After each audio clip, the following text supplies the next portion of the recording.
effet, on peut le lire comme une entrée de ville, mais c'est pas moi qui ai choisi l'endroit en fait.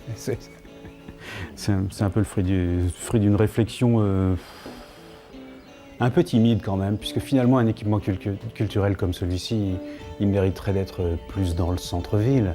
Là, c'est un peu la musique rock, ça fait quand même du bruit, quoi. Donc on va essayer, mais on les met un peu à l'écart. Et en même temps, on en fait l'entrée de ville avec une sorte de bâtiment symbolique. On est sur des terrains à régime torrentiel, c'est-à-dire qu'en moins de 5 minutes, tout d'un coup, on peut avoir 15 cm d'eau sur le parking. Donc il a fallu travailler le parvis comme une sorte de réceptacle d'eau. Tout est dessiné comme une sorte de circuit continu dans lequel l'eau s'engouffre.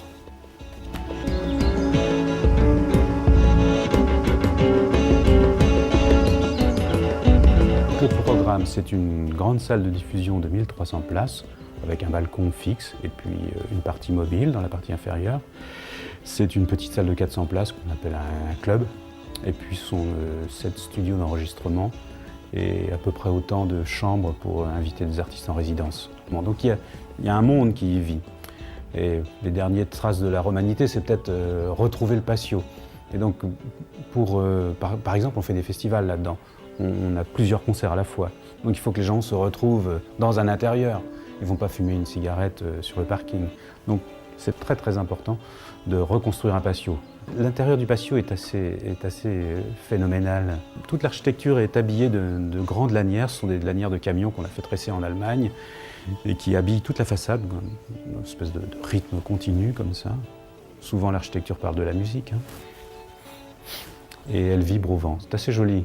S'y trouver. C'est assez plaisant de regarder le ciel et de s'y retrouver.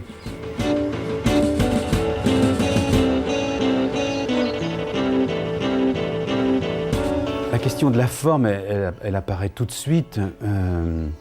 Et il n'y a rien pour se rattacher, il n'y a rien pour proposer une forme, finalement, dans cette architecture contemporaine.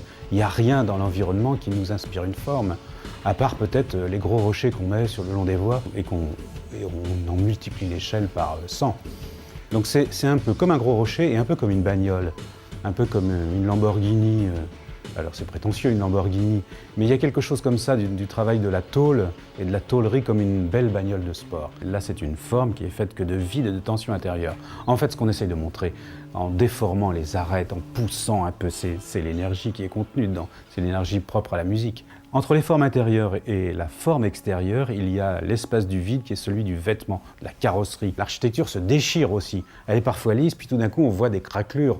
On voit la maille qui s'ouvre et puis il y a un gros œil qui sort comme ça, un œil vitreux. Le gros œil, c'est pas une chose formelle, hein. C'est quelque chose qui donne la lumière dans tout le cheminement qui mène vers la salle de spectacle. On le voit à peine, mais quand on rentre, on sent bien que la lumière est là-haut.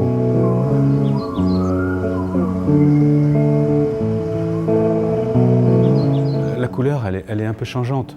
C'est du métal et qui joue sous la lumière. La couleur est presque homogène.